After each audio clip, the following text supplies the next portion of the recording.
Vigil stepped out October 9th at London's Natural History Museum, where high-level leaders and experts gathered ahead of next year's UN climate. King Charles and Prince William finally broke their silence, dropping shocking and unsettling news about Princess Catherine's recovery. Their joint statement was short, but the tension behind it was impossible to ignore, thick in the air like a storm waiting to break. William revealed that Catherine's condition demands more time and care. Then King Charles added a line that froze reporters in their tracks. "We ask for understanding in this difficult moment." But what difficult moment? What changed? Why now? Something inside the palace has shifted, and today's update feels like the opening of a much larger truth, one that's been waiting in the shadows, ready to erupt into public view. When grace began to fade, Catherine had always been the kind of woman who made everyone around her feel seen, heard, and important. Her warmth could fill a room without a single word. Her strength wasn't the loud, commanding type. It was quiet and steady, like an ancient oak bending in a violent storm, refusing to break no matter how hard the wind tore at it. At least that's what everyone had always believed. But even the strongest trees can weaken at the roots. Catherine's roots were starting to fail in ways that terrified her. Fatigue crept in like a slow-moving fog rolling across a harbour, gradual and silent, until it completely swallowed her awareness. Where she once woke with energy and purpose, she now had to force herself out of bed. Her limbs felt heavy and uncooperative. Getting dressed became a grueling task. Even choosing shoes required more mental effort than she could summon. She stood staring at her wardrobe for long, frustrating minutes, trapped in indecision and exhaustion. Her mind felt thick, slow, as if someone had poured molasses into her thoughts. And then the tremor started, hands shaking uncontrollably. At first, it was small, a slight quiver when holding a teacup, which she blamed on caffeine. But it escalated. She began spilling drinks, dropping her phone, struggling to sign documents, her once perfect signature wobbling like a child learning to write. She started wearing long sleeves, even in warm weather, hiding her hands in pockets or clasped together, terrified someone would notice and ask questions she wasn't ready to answer. The worst moments were when she vanished inside her own mind. Sitting with her children, listening to their chatter, she'd suddenly realised she hadn't heard a word for 5 full minutes. Her youngest would tug at her sleeve. "Mummy! Mummy!" they'd call with increasing concern. She'd snap back, apologising, begging them to repeat themselves, guilt and fear flooding her. These mental lapses frightened her more than her trembling hands or weakness.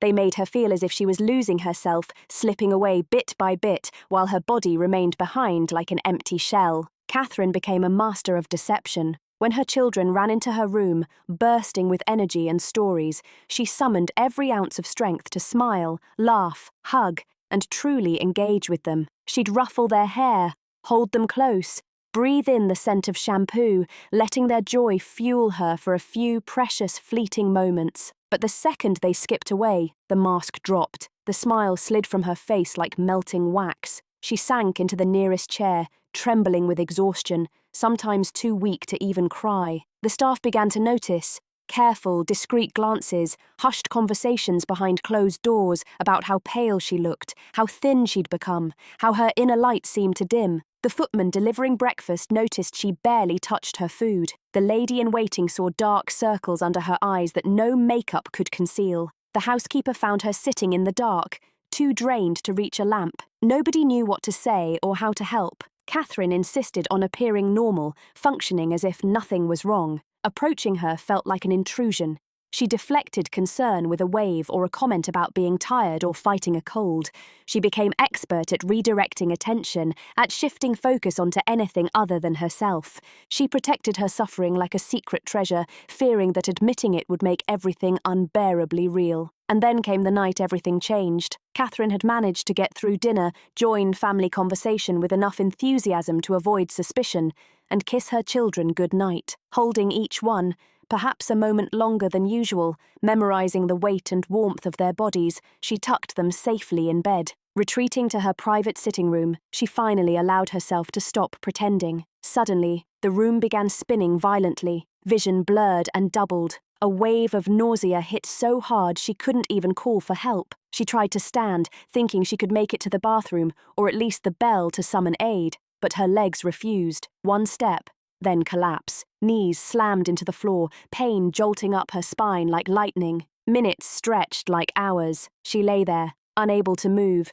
to do anything except breathe and pray someone would find her soon. The room felt icy, or maybe it was her body shutting down. Every breath a labor, heart pounding irregularly, racing until it terrified her, slowing until she wondered if it might stop entirely. By the time staff discovered her and raised the alarm, Catherine had lost all track of time. Voices and hands lifted her gently onto the sofa. A blanket covered her shivering form. The palace doctor arrived urgently, medical bag in hand, worry etched in every line of his face he tried to mask. He examined her while the room held its breath. Catherine drifted in and out, catching fragments of whispered concern and the sound of medical equipment. Someone mentioned calling her husband. Panic crept into voices usually so composed. The doctor's hands were gentle as he checked vitals, brow furrowing with each measurement. Finally, he stepped back, removing his stethoscope. Silence swallowed the room. Everyone waited for reassurance. A simple fix.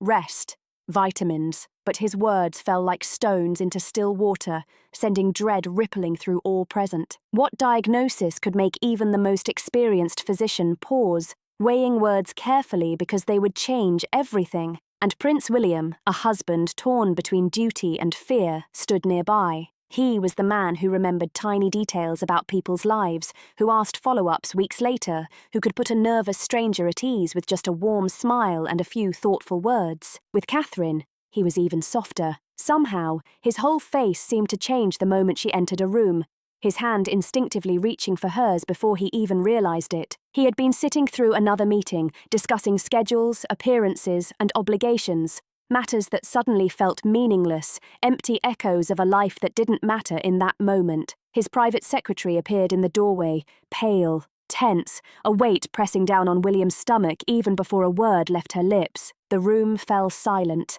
every eye registering that something was terribly wrong. The secretary leaned down, whispering in his ear, and the ground seemed to tilt beneath him despite him sitting perfectly still. Catherine had collapsed. The doctors were with her now. He needed to reach her immediately, as if the world could wait while she was fighting for her life. William rose abruptly, chair scraping against the floor, the sound shattering the tense quiet. He muttered something about an emergency family matter. The people around the table rose respectfully, concern and curiosity etched on their faces, but he barely noticed. He was already moving, every step fueled by fear, heart hammering so violently he could feel it in his throat. His hands shook, faintly at first, then more insistently, fingers trembling as they reached for the door handle before he shoved them into his pockets. The drive back was endless. Every red light, every slow-moving car, every pedestrian crossing seemed deliberately placed to torment him,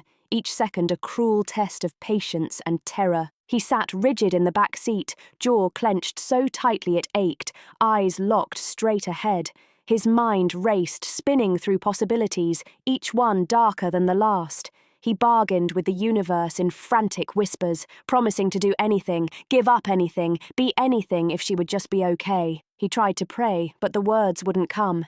His mind was too scattered, too desperate, too raw. By the time he reached their private quarters, he could barely form coherent thought. He took the stairs two at a time, ignoring the staff's protests and frantic attempts to brief him. Bursting through the door, he froze. Catherine lay on their bed, impossibly small, fragile against the stark white linens, her presence fragile yet impossibly real. Her eyes were closed, face colourless except for the deep shadows under her lashes. Wires and monitors formed a barrier between them, constricting his chest painfully. The doctor stood nearby, speaking quietly with a nurse, both turning as William entered, their expressions a mixture of professionalism and concern that made his chest tighten further. "How is she?" His voice was rough, edged with panic he could barely control. The doctor approached cautiously, weighing his words, that hesitation speaking volumes. William's knees weakened. He moved to her bedside before the doctor could explain anything, desperate to touch her, to confirm she was still there, still breathing. He sank into the chair placed beside her and took her hand. Cold, limp, so different from the warmth he was used to. He pressed it gently against his cheek, closing his eyes as heat and tears burned behind them. "I'm here," he whispered, though he didn't know if she could hear. "I'm right here, darling. "You're going to be fine. You have to be fine." The doctor spoke behind him. Words like critical condition, multiple system failure, uncertain prognosis floating past through the roar in his ears, each one landing like a punch to his chest. He nodded mechanically, attempting calm, rational composure, the way a future king should, but inside, he was screaming. A terrified husband watching his wife slip away, powerless to stop it. "We're doing everything we can, Your Royal Highness," the doctor said gently. "The next 24 hours will be crucial. 24 hours of unbearable uncertainty, a full day and night not knowing if she would still be breathing when the sun rose. How could he survive that?" Catherine's fingers twitched slightly in his grip. Hope surged.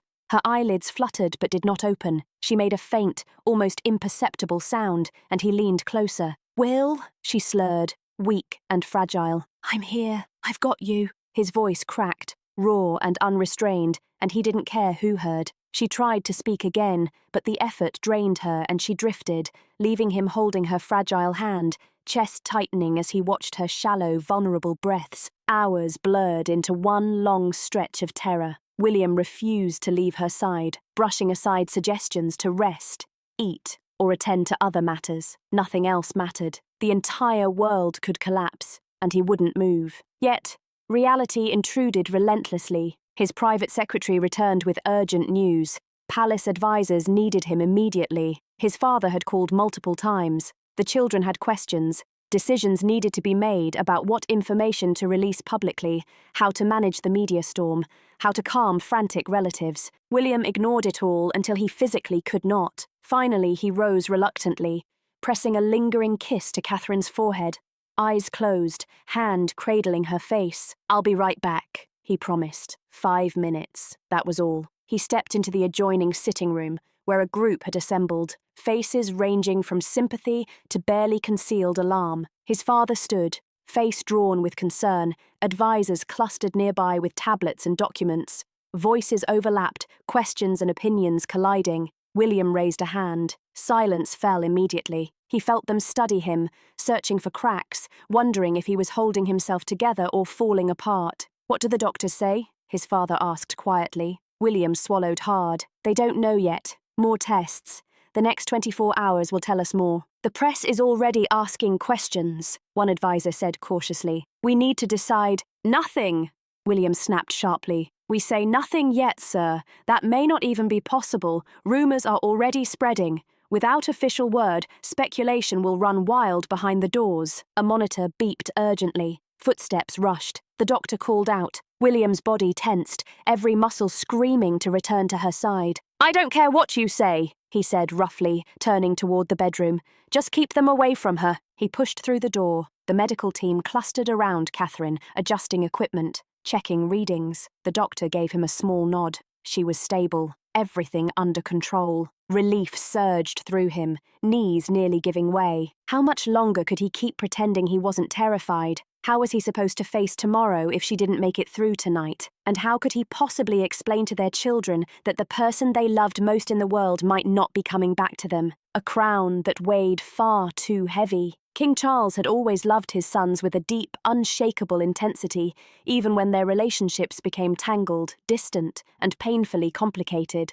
Over time, he had also grown to love Catherine like the daughter he never had, someone who brought calm where chaos often lived. She had brought light and stability into William's life, grounding him when pressure threatened to crush him, and watching them together always filled Charles with a quiet, private joy that reminded him what truly mattered beneath the layers of ceremony and rigid protocol. Lately, though, his own health had been failing, a truth he kept carefully hidden, something he discussed with no one except his doctors. The irony was impossible to ignore, finally ascending to the throne, only to feel his body slowly betraying him. The phone call came while he was reviewing official documents in his private study, the afternoon sun stretching long shadows across the antique desk that had once belonged to his grandmother. The moment his private secretary spoke, her voice heavy with restraint, Charles knew this was no routine update. He set his pen down at once, his hand instinctively pressing against his chest.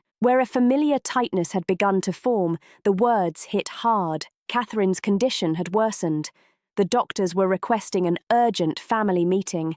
William was already at the hospital and asking for his father. Charles felt the air leave his lungs in a slow, painful exhale. He had known something wasn't right, had seen the worry etched into William's eyes during their last conversation, had noticed Catherine's absence from recent family gatherings. He had noticed everything, but still hoped he was wrong. Hearing it confirmed so bluntly made the fear devastatingly real. He closed his eyes, allowing himself a single moment of private anguish before duty demanded control again, before he had to become the king instead of a terrified father. He would need to be strong for everyone else who was already breaking. "Prepare the car," he said quietly. "I'm leaving."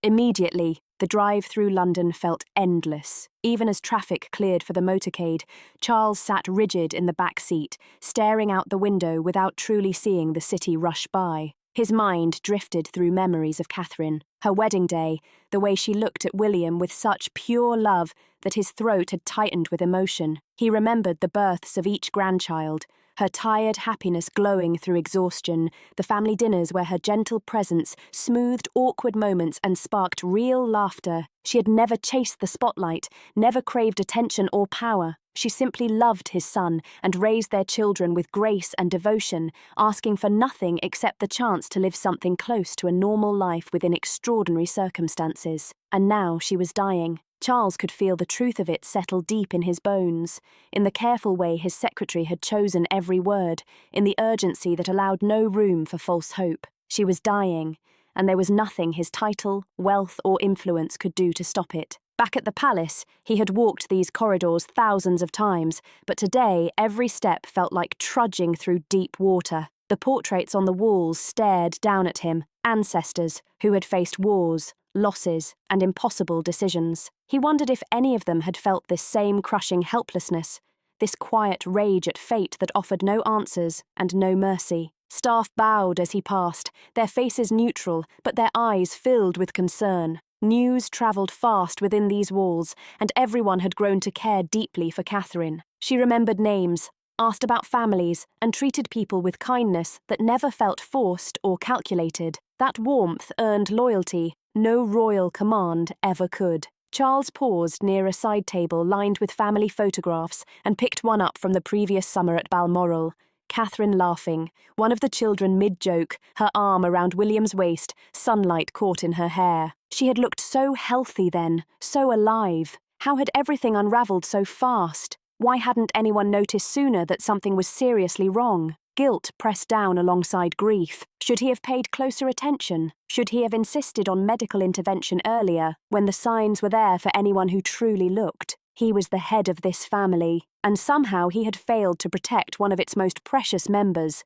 Its most precious. His own doctor had warned him just last week that stress was worsening his condition, urging him to slow down and take better care of himself. But how could he rest when his son was living through a nightmare? How could he focus on his own health when Catherine was fighting for every breath? As the hospital loomed ahead, Charles braced himself for what awaited inside. The drive had given him time to compose himself, to lock away his personal anguish behind the mask of calm authority that had become second nature over the years. But the moment he stepped into the private wing and saw William's face, that composure threatened to collapse. His son looked like he had aged a decade overnight. William's eyes were red and hollow, his shoulders hunched beneath fear and exhaustion. When he saw his father, something broke. For a brief moment, he looked like a little boy again, desperately needing reassurance. Charles crossed the room and pulled him into an embrace they rarely shared anymore. William's whole body trembled.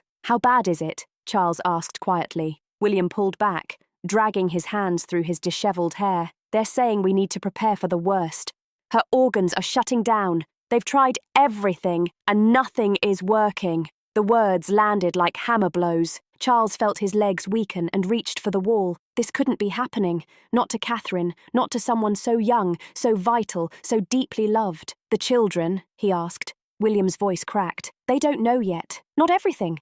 I don't know how to tell them their mother might not come home." Before Charles could respond, a physician approached, her expression grave and exhausted. Two specialists stood beside her, and seeing all three together told Charles this was the meeting they had been summoned for, the conversation that would change everything. They gathered in a small conference room that smelled of antiseptic and quiet defeat. The lead physician sat across from them, hands folded, eyes heavy with compassion. "Your Majesties," she began carefully, "I'm afraid Princess Catherine's condition has deteriorated beyond what we initially anticipated. The infection had spread to multiple organ systems. Despite aggressive treatment, her body was no longer responding." "What does that mean?" William whispered. "Exactly," he pressed. "What are you telling us?" The doctor took a breath. "Without a miracle in the next 48 hours, we will need to begin discussing end-of-life care and allowing the family time to say goodbye." The room seemed to tilt. Charles heard William make a sound like he'd been physically struck. The other physicians stared down at their hands, wishing they could be anywhere else. "There must be something," Charles said, his voice suddenly sharper, more commanding. "Treatments we haven't tried, specialists we can bring in. Money is no object." "We've consulted experts in 3 countries," the doctor replied gently. "Everyone agrees we've done everything medically possible. Now it's a matter of her body finding the strength to fight." "And I'm afraid that strength is running out." William stood abruptly, his chair scraping against the floor. He moved to the window, pressing his forehead against the glass. Shoulders shaking with silent sobs he could no longer hold back. Charles felt something inside him crack watching his son's pain. This was the child he once held as a baby, the boy he tried to shield from public cruelty, the man who finally found happiness and was now watching it slip away, despite every desperate effort to hold on. The doctor said softly, "We need to make some decisions. The public will need to be informed soon. The family should be gathered, and you'll need to speak with Princess Catherine if she's lucid. What her wishes are regarding life support, if it comes to that. Life support." The words hung in the air like poison. They were talking about machines and tubes and the awful decision of when to turn them off. They were talking about the end of a life that should have stretched decades into the future, about children growing up without their mother, about William facing the rest of his life alone. Charles looked at the doctors, then at his son's broken form standing by the window, then down at his own hands that suddenly looked so old,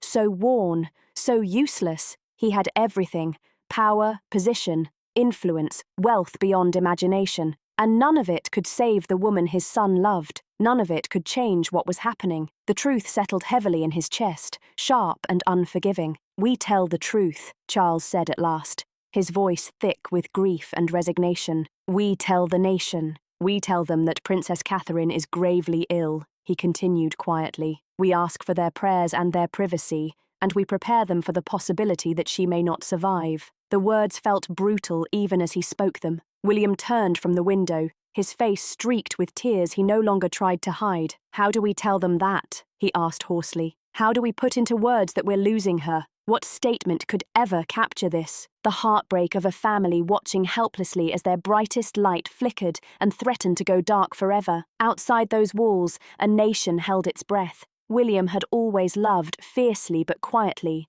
showing devotion through small, constant gestures instead of grand speeches. A steady hand at the small of Catherine's back as they walked, making sure she was comfortable before settling himself. The way he looked at her across crowded rooms like she was the only person who mattered. Fatherhood had softened him even more. It brought out a playful side his children adored and a protectiveness that ran deep and sharp. Now, the palace office felt suffocating despite its grand size. Communication staff moved around the long conference table with hushed urgency, their usual efficiency replaced by careful restraint, as if speaking too loudly might make the nightmare real. Papers were shuffled. Screens glowed with draft after draft of a statement no one wanted to write, but everyone knew was unavoidable. William sat at the head of the table with his father beside him, both men staring at the document as if it might change if they looked long enough. The words swam on the page. Every sentence felt like a blade twisting deeper into already open wounds. "It is with deep concern that we must inform the public,"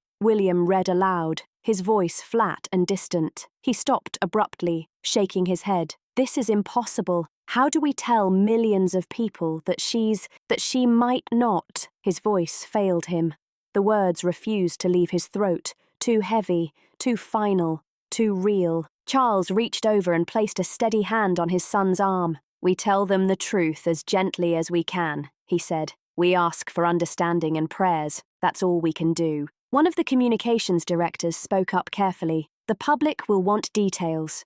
What happened? The prognosis? Whether there's hope? Then we give them what we can, William said, rubbing his temples, his voice strained. Without turning her suffering into entertainment, the statement was revised again and again. Each version felt wrong, too revealing or not honest enough. How could words ever capture the terror unfolding behind hospital doors? How could a formal announcement explain the fear of watching someone slip away no matter how hard you fight? The head of Palace Communications cleared her throat softly. Your Royal Highness, we're running out of time. The press has gathered outside the hospital. Rumours are spreading fast. If we don't control the narrative, speculation will become more damaging than the truth. William looked at his father. In that glance lived decades of shared understanding. Duty, sacrifice, and the cost of wearing the crown. Charles gave a small nod, his eyes shining. Send it, William said quietly. Release the statement. The room fell into absolute silence. Everyone understood what those words meant. The point of no return. Catherine's crisis was no longer just a private family tragedy.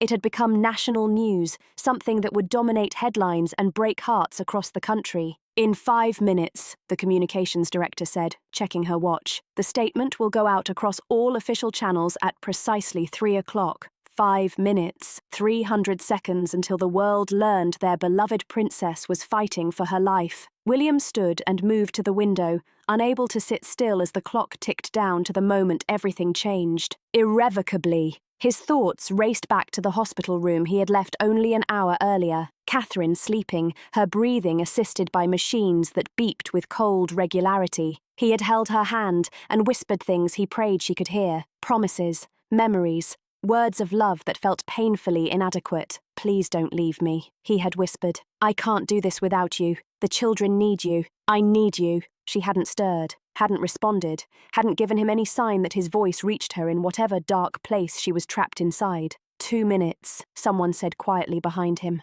Charles joined his son at the window. Together, they looked out over the city that would soon be reeling from the news they were about to deliver. Neither spoke. There was nothing left to say. William's phone buzzed. Terror shot through him as he opened the message with shaking hands. But it was only an update. No change in condition. Stable for now. Closely monitored. Stable. The word was supposed to bring comfort, but William knew better. It didn't mean better. It just meant waiting. Waiting in that cruel space between life and death, unsure which way she would drift. 30 seconds, the communications director announced. The room held its breath. Every person there understood they were witnessing history, a moment none of them wanted to be part of. Then it came. A quiet confirmation. It sent. Phones lit up instantly. Alerts flashed across screens. The carefully chosen words William and Charles had agonized over were now racing across the kingdom faster than wildfire. Buckingham Palace announces with profound concern that Princess Catherine has experienced a serious medical setback. Her condition requires urgent and intensive medical care. The royal family requests privacy during this difficult time and asks for thoughts and prayers for the princess and her family. The statement was brief, deliberately vague about specifics, but its meaning was unmistakable. Catherine was in grave danger. The palace, which had maintained a hopeful silence until now, was finally admitting what many insiders had feared. The situation had become critical. Within minutes, the news reached every corner of the country. In London, people stopped abruptly on street corners, staring down at notifications glowing on their phones, hands flying to their mouths in shock. In small villages, the word spread quietly from neighbour to neighbour as televisions across the nation interrupted regular programming with flashing breaking news banners that seemed to freeze time itself. Flags were lowered to half-mast. Churches opened their doors for prayer vigils. Candles flickered beneath high ceilings as strangers gathered in public squares, united in grief and disbelief that the vibrant young princess, the woman who had always seemed so full of warmth, kindness and life, was now fighting for her very survival. William watched the response unfold through endless news feeds and reports streaming into the office, each update a reminder of how deeply his wife was loved. The outpouring of love and concern was overwhelming. Thousands of messages flooded in. Crowds gathered outside the hospital, despite palace requests for privacy. Entire communities came together in spontaneous displays of support. Flowers, handwritten notes, whispered prayers, but none of it changed the truth that haunted William relentlessly. None of the prayers, flowers, or tears could heal Catherine's failing body or guarantee that she would survive the night. How long would the world have to wait before learning whether their collective hope was enough, or whether they would soon be mourning a loss too terrible to comprehend? The hours stretched endlessly, heavy and merciless, each minute dragging like a lifetime. Princess Charlotte had always been remarkably perceptive. She read emotions in people's faces the way other children read storybooks. She possessed an intuitive understanding of feelings that seemed almost magical, knowing when someone needed a hug, a kind word, or simply her quiet presence beside them. There was a brightness to her spirit, a warmth inherited directly from her mother that made everyone she met feel special and truly seen. At 9 years old, she loved ballet and her baby brother in equal measure. She defended her friends fiercely on the playground and still believed wholeheartedly in fairy tales where everything ended happily. But sitting in the quiet nursery with her brothers, watching shadows lengthen across the carpet, while adults whispered behind closed doors, Charlotte was beginning to understand that some stories didn't have the endings she wanted. "Why can't we visit her?" she asked softly, when her father finally came to sit with them, his face grey with exhaustion and worry. "We could make her feel better.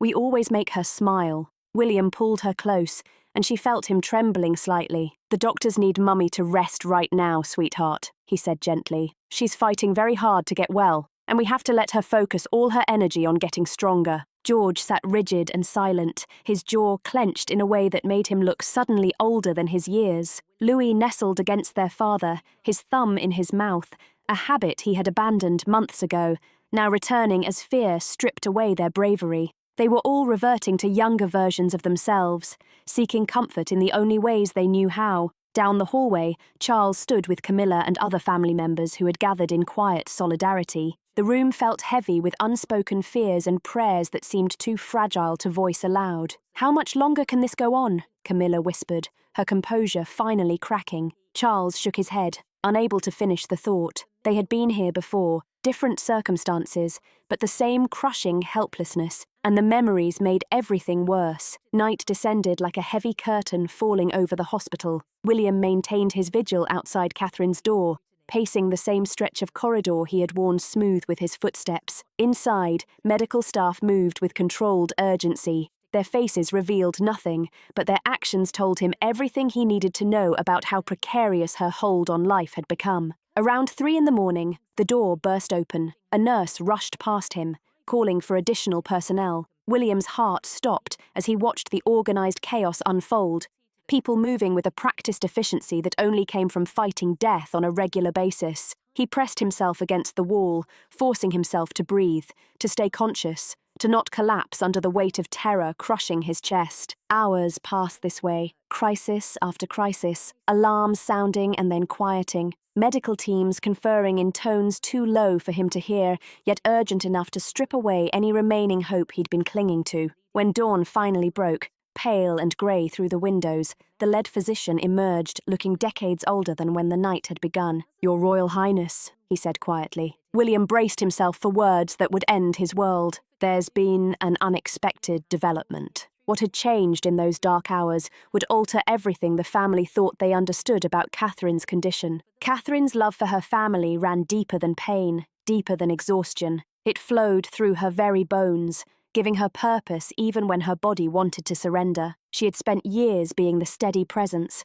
the calm in every storm, the gentle voice that soothed fears and celebrated joys with equal grace. Even now, barely conscious and hooked to machines that tethered her to life, some essential part of her refused to let go of the people who needed her most. When her eyes finally opened after days of darkness, the first thing she saw was William slumped in the chair beside her bed, his hand wrapped around hers, his face buried against their joined fingers. He looked utterly exhausted, worn down to nothing by fear and sleepless vigil. Her heart ached for him, even through the fog of pain and medication. "Will," she whispered, her voice rough and barely audible after the breathing tube had been removed. His head snapped up instantly, eyes wide with disbelief and desperate hope. For a moment, he simply stared at her, afraid she might disappear if he blinked, afraid this was another cruel dream. "You're awake," he breathed, And then he was crying, his whole body shaking with the release of tension he'd been holding for what felt like forever. "You're awake," she repeated, managing the smallest smile. "The children, they're safe. They're waiting to see you."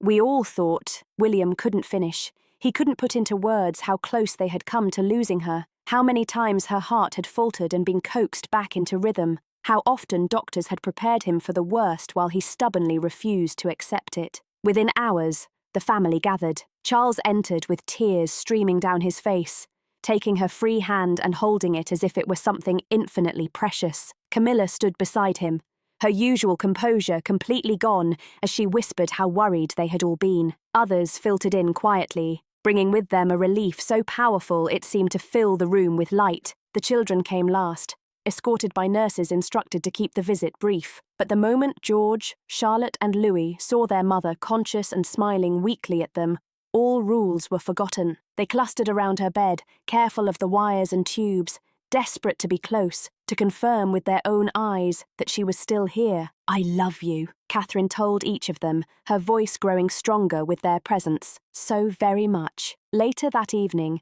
doctors gathered the family for an update that felt nothing short of miraculous compared to the grim conversations of previous days. Catherine's vital signs had stabilized. The infection was responding to treatment. Her organs were showing signs of recovery. The road ahead would be long and difficult, months of rehabilitation, careful monitoring and patience. But for the first time since the nightmare began, the future could be spoken about without dread. William stood at the window later that night, watching the city lights twinkle in the darkness, feeling the crushing weight of the past week finally begin to lift from his shoulders. Catherine was alive. She would recover. Their family would heal together.